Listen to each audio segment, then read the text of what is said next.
Paz do Senhor, irmãos. Desejo um bom domingo a todos, aqueles que participam da nossa escola bíblica dominical.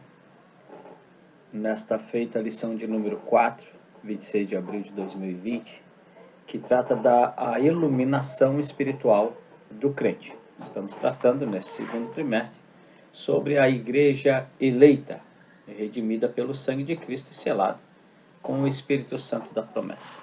Hoje, esse domingo, a iluminação espiritual do crente. O texto áureo está em Efésios capítulo 1 e versículo 17, que diz assim: para que o Deus de nosso Senhor Jesus Cristo, o Pai da glória, vos dê em seu conhecimento o espírito de sabedoria e de revelação. A verdade prática nos diz: a vocação do crente inclui a herança de preciosas riquezas conferidas aos eleitos pela grandeza do poder de Deus. Leitura bíblica em classe. Efésios capítulo 1, versículo 15 ao 23. Pelo que ouvindo eu também a fé que entre vós há no Senhor Jesus e o vosso amor para com todos os santos, não cesso de dar graças a Deus por vós, lembrando-me de vós nas minhas orações, para que o Deus de nosso Senhor Jesus Cristo, o Pai da glória, vos dê em seu conhecimento o espírito de sabedoria e de revelação, tendo iluminado os olhos do vosso entendimento, para que saibais qual seja a esperança da vossa vocação, e quais as riquezas da glória da sua herança nos santos, e qual a sobreexcelente grandeza do seu poder sobre nós, os que cremos, segundo a operação da força do seu poder, que manifestou em Cristo, ressuscitando-o dos mortos e pondo-o à direita nos céus, acima de todo principado e poder e potestade e domínio, e de todo nome que se nomeia, não só neste século, mas também no vindouro.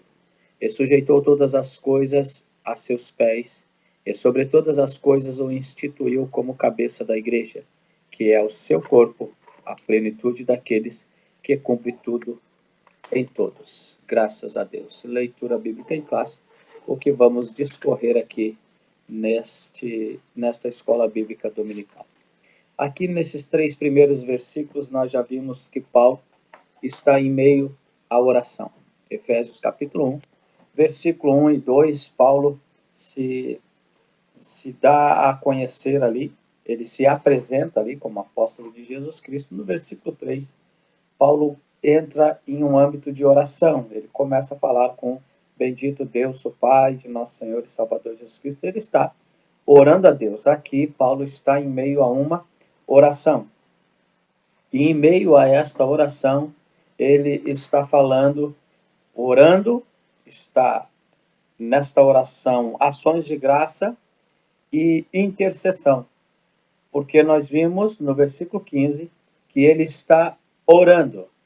No versículo 16, ele está agradecendo ações de graça pelos salvos em Cristo Jesus ali na igreja de Éfeso. E no versículo 17, ele está intercedendo. Então, oração é falar com Deus. Oração é diálogo. Então, falar com Deus, dialogar com Deus, é dividido em algumas partes, há tipos de oração. Oração simplesmente é falar com Deus e é falar a respeito de mim mesmo. É levar a minha vida diante do Senhor, as minhas petições, as minhas ansiedades, as minhas necessidades.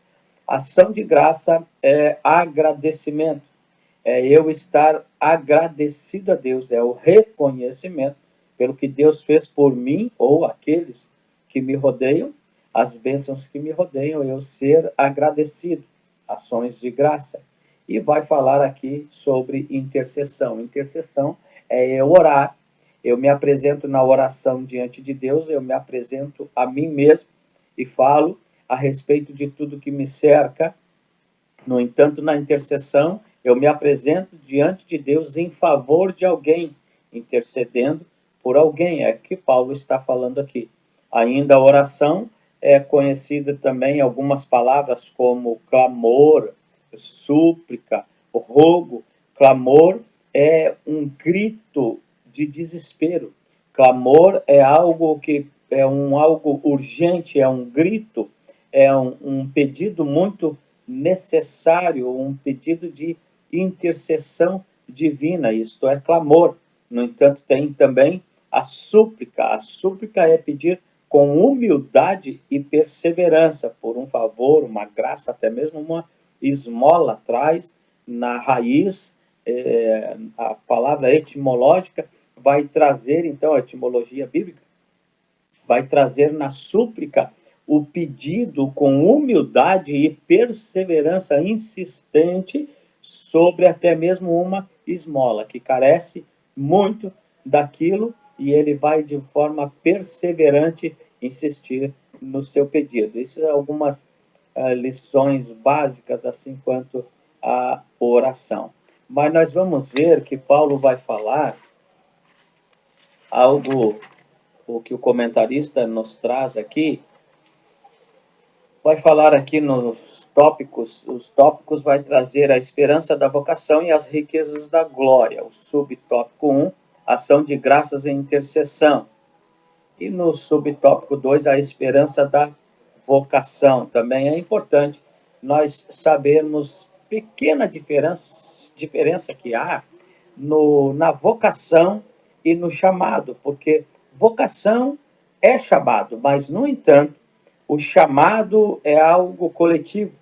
O chamado é para todos. O chamado abrange a todos. Todos são chamados para a salvação. Todos são chamados para religar-se a Deus novamente. Isto é coletivo, mas a vocação ela é pessoal. E aqui o que Paulo está se referindo não é a vocação como um chamado para pregar, para dirigir, para ministrar, para louvar, para reger. Aqui, esta vocação, Paulo está falando sobre a sua chamada para a salvação. Então, aqui, o principal de tudo é a vocação para... são vocacionados para a salvação, vocacionados, chamados, vocacionados para morar no céu, para fazer parte do reino de Deus, não só aqui nesta terra, a qual a igreja, Jesus implantou através da igreja o reino dos céus aqui na terra, mas o reino dos céus nos céus. A igreja é vocacionada para isso. Todos os salvos em Jesus Cristo são vocacionados para tal. Quando tratar de pregar, ministrar, louvar, presidir, administrar, todos esses, cuidar uma igreja, reger um coral, liderar um departamento, isso tudo é vocação, mas, no entanto, a principal e maior vocação começa na salvação. O resto é como um cachê, o resto é só uma minúscula parte, porque o importante é a vocação, o chamado para a salvação. Tanto são aqueles que estão inspirados, guerreando, lutando por uma vocação eclesiástica, por uma vocação, um trabalho, por uma liderança, e muitas vezes se perdem nesta corrida desesperada por, eclesiasticamente falando, por um status, por um nome, por um título, por um departamento, e assim a pessoa, está sendo deslocado a uma inversão de valores. Esta pessoa não está mais focada no autor e consumador da fé, aquele que nos garante a salvação. Salvação em primeiro lugar. Das demais vocações, faz parte, mas isso é um cachê, é algo que Deus nos dá e nos confere, que não é tão importante quanto é a salvação. Quantos são aqueles que têm a vocação para ministério, para pregar, para presidir, para administrar na casa de Deus, mas a maior bênção, que é a salvação, muitas vezes está distante. Quanto ao chamado, é coletivo, a vocação ela é pessoal. E a vocação para a salvação é aquela que vai fazer eu me apresentar diante de Deus. Aquele homem, aquela mulher, aquela pessoa está se apresentando diante de Deus. Mas a vocação para ministérios, a vocação, o chamado para trabalhar na obra do Senhor, aqui não está se apresentando diante de Deus. Aquele homem, aquela mulher, aquela pessoa está se apresentando diante das pessoas, diante de uma plateia, diante de um auditório. Então, muitas vezes, há muitos correndo desesperadamente por atrás, sim, de plateias, de auditórios, se apresentando para pessoas, mas não dá importância real e precisa e necessária para a vocação, em primeiro lugar, a salvação, que vai fazer com que eu me apresente diante de Deus, em primeiro lugar. Segundo Timóteo, capítulo 2, versículo 15, vai falar o apóstolo Paulo ao jovem pastor Timóteo: procura apresentar-te a Deus como obreiro que não tem, obreiro aprovado, que não tem de que se envergonhar e que maneja bem a espada, a palavra de Deus. No entanto, procura apresentar-te a Deus, e nós cuidamos muito de nos apresentar para diante dos homens. Faz parte, é importante, mas não podemos esquecer que as riquezas da glória que está por vir é muito maior. Isso aqui é só um cachê. Isso aqui é só algo que Deus nos dá para contribuir com a igreja local, com a igreja do Senhor aqui nessa terra, quando fizemos parte da Igreja Universal. É uma contribuição aqui para a igreja. Deus vai nos dando ministério e vamos talvez desenvolver nosso ministério de várias vocações. A vocação para o diaconato, o presbitério, assim, evangelistas, doutores, mestres, e se vai, é longa a lista para os vocacionados. Ela é pessoal, cada um tem o seu chamado. E quando que o chamado para a salvação, ela é universal, é para todos. Amém? Vai me falar aqui o comentarista no subtópico 3, vai falar sobre as riquezas da glória da sua herança.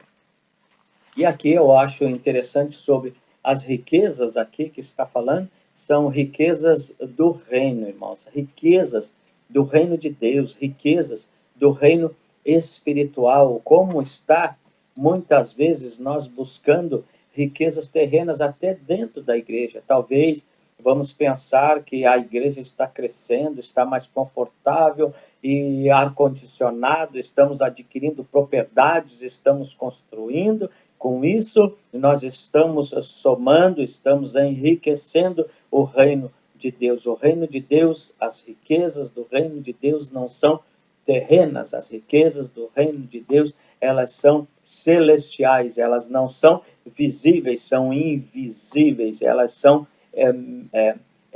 o sobrenatural, ela vai muito além. As riquezas do reino de Deus, em primeiro lugar, é almas, não é acumular riquezas aqui nessa terra. Riquezas no reino de Deus é riquezas celestiais, aonde não passa, não termina, não se acaba, é para todo sempre. É estas riquezas que Deus tem a revelar para nós. Ganhar almas, irmãos, almas para o Senhor. E com isso, com certeza, virão então vocação, talentos, ministérios para nós ganharmos almas para o reino de Deus.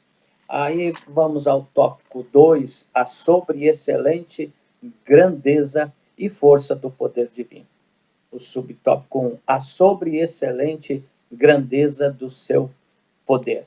Aqui quando fala sobreexcelente, está acima da excelência, sobreexcelente. É algo mega, ultra, super, extraordinário. É algo grande demais, a sobreexcelente grandeza do seu poder. Vai falar no subtópico 2 do tópico 2, a força do poder divino. Aqui nós vimos que, tratando da operação, porque vai dizer assim, ó, na sentença segundo a força do poder divino. Na sentença, segundo a operação da força do seu poder, o apóstolo faz uso de 3 vocábulos gregos concordes entre si. Primeiro, a palavra operação, que é a tradução de energia, e também significa eficácia. Vai trazer, então, em segundo lugar, a palavra força e depois, então, poder. Mas quando vai tratar da operação, operação significa força em movimento. Operação é força em movimento, poder em atividade. Então, operação é a realização, é a força em movimento, o poder em atividade. E isto é a expressão aqui, operação. Agora, da força. Força é robustez, vigor, intensidade. E poder, capacidade de realizar algo. Então, quando Paulo está falando sobre a força do poder divino, falando sobre a operação da força do seu poder, Paulo nada mais, nada menos está falando aqui sobre a oração, irmãos. É sobre a oração.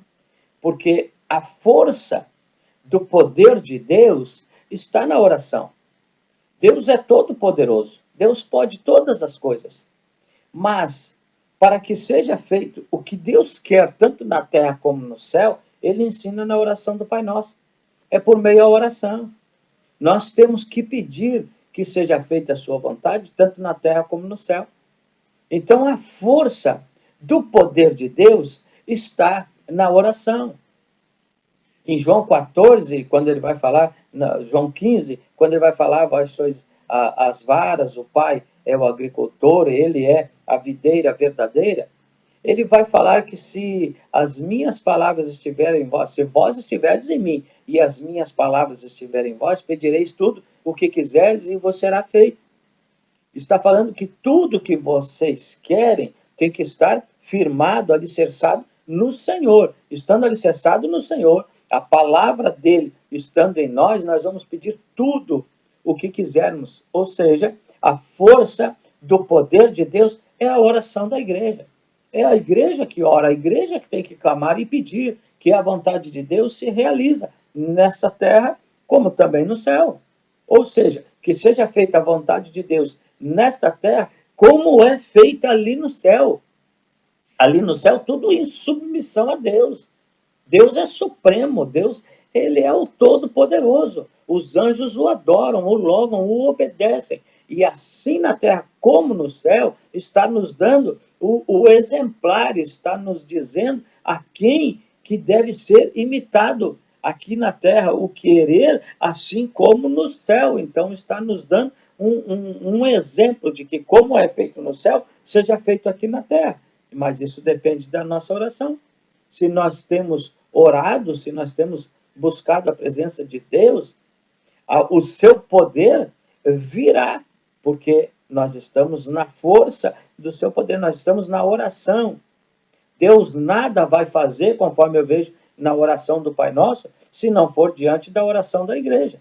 Eu vejo no Antigo Testamento a água transformada em sangue, eu vejo a água a verter da rocha, eu vejo o maná, codornizes, coluna de fogo à noite, nuvem durante o dia, eu vejo a água transformada em vinho no Novo Testamento, nós vimos a pesca milagrosa, nós vimos todos esses acontecimentos, curas e libertação. Tudo o que nós vimos acontecer é mediante a diálogo com Deus, é falando com Deus, é falando com Jesus, que as coisas vão acontecendo. Ou seja, o poder, que é a atitude, a força, a autoridade em fazer alguma coisa, isso é de Deus. Mas a força desse poder está na igreja. Nós temos que clamar, nós temos que pedir. Nós temos que buscar. Queridos, eu já falei algumas vezes sobre se nós buscássemos o reino de Deus, assim como nós buscamos o reino dos homens, que igreja abençoada seria. Mas mesmo dentro da igreja, se nós buscássemos o sobrenatural, como nós buscamos o natural, que igreja, que bênção seria. Se eu me aplicasse tanto a buscar a salvação, como eu busco a pregação, como eu busco o louvor, como eu busco cuidar uma igreja, liderar um departamento, como eu busco enreger o coral, se eu me aplicasse tanto à minha salvação e às virtudes, às riquezas do reino, como eu me aplico, como se a igreja buscasse, como se aplica tanto em desenvolver uma vocação terrena, quanto se ela se aplicasse tanto na vocação celestial, como se aplica para buscar a vocação terrena, que igreja, que bênção seria. A força do poder de Deus é a igreja clamando, é a igreja suplicando, é a igreja intercedendo, é a igreja orando, é a igreja rogando, é a igreja de todas as maneiras buscando a face do Senhor. Esse é a força que move o braço de Deus, é a oração. Efésios capítulo 6 é o livro que nós estamos estudando aqui. No versículo 10, no demais, irmãos meus, fortalecei-vos no Senhor e na força do seu poder. Fortalecei-vos no Senhor e na força do seu poder. É para nós nos fortalecer na oração, na força do seu poder, porque vai nos trazer, em Efésios capítulo 6, versículo 10 a seguir, as armaduras de Deus. Mas no versículo 18, quando ele fecha, então, ele começa dizendo, no demais, irmãos meus, fortalecei-vos no Senhor e na força do seu poder, tomai toda a armadura de Deus, vai alistar as armaduras de Deus, mas no versículo 18 encerrou-se as armaduras de Deus? Não, no versículo 18 está trazendo o principal da armadura de Deus, que é orando em todo tempo, com toda oração e súplica. Oração e súplica. Súplica é humildade e perseverança na oração, como se estivesse pedindo uma esmola, uma graça, um favor, uma graça não merecida, um favor não merecido, buscar da parte de Deus. Isso nós devemos fazer, precisamos fazer. E quando Paulo fala aqui sobre a força do poder divino, sobre essa glória, a riqueza da glória, queridos, o que o apóstolo Paulo quer, 3,16 de Efésios mesmo, Efésios capítulo 3 e versículo 16, o que Paulo quer para a igreja de Éfeso, e não só para a igreja de Éfeso, para nós nos dias de hoje, aqui ele vai falar no versículo 16 do capítulo 3 de Efésios, para que, segundo as riquezas da sua glória, vos conceda que sejais corroborados com poder pelo Espírito no homem interior. O que Paulo quer que a igreja alcance, e cabe a nós muito nos dias de hoje, a importância que há nos dias de hoje, é de nós sairmos da teoria e irmos para a prática. O que Paulo está recomendando e pedindo, intercedendo, qual é a intercessão de Paulo? A intercessão de Paulo, nós vimos no versículo 17, para que o Deus de nosso Senhor Jesus Cristo, o Pai da glória, vos dê em seu conhecimento o espírito de sabedoria e de revelação, tendo iluminado os olhos do vosso entendimento, para que saibais qual seja a esperança da vossa vocação e quais as riquezas da glória da sua herança nos santos. Paulo quer que a igreja, lá no tempo de Éfeso, assim como é para nós hoje, que nós saíamos da teoria e passamos para a prática. Se eu buscasse tanto a prática com Deus, a vivência com Deus, se eu buscasse tanto a experiência com Deus como tenho da teoria, queridos, que homem de Deus não seria esse? E se a igreja buscasse tanto praticar aquilo que a palavra nos traz, se nós buscássemos a glória, que Deus tem as riquezas da glória de Deus. Que igreja, que bênção não seria a igreja do Senhor. Paulo está querendo e pedindo, e cabe para nós hoje, que nós saiamos da teoria, saiamos dos livros, saiamos do conhecimento terreno e adentramos ao sobrenatural de Deus. Por isso, é necessário a oração. Porque é só em meio à oração que nós adentramos ao sobrenatural de Deus.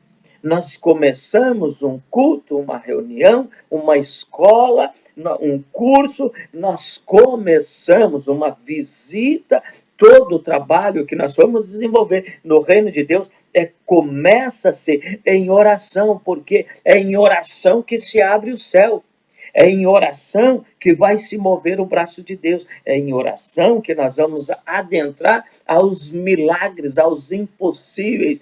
Todas essas riquezas da glória do reino vem por meio da oração. Nós precisamos deixar de buscar tanto, estar tanto na teoria, no eu conheço, no eu sei, eu vou na igreja, sempre assim, e é desse jeito, de entrar para a prática, entrar para sobrenatural de Deus. Muitos são, e aqui estou eu, quem sabe quantos mais pregadores, regentes, dirigentes, e que louvam e que buscam tanto na teoria, mas muito está faltando é a prática. Uma coisa é eu saber sobre Deus, eu conhecer sobre Deus, e outra coisa é eu conhecer a Deus. É hora da igreja arremangar-se e sair da teoria e ir para a prática.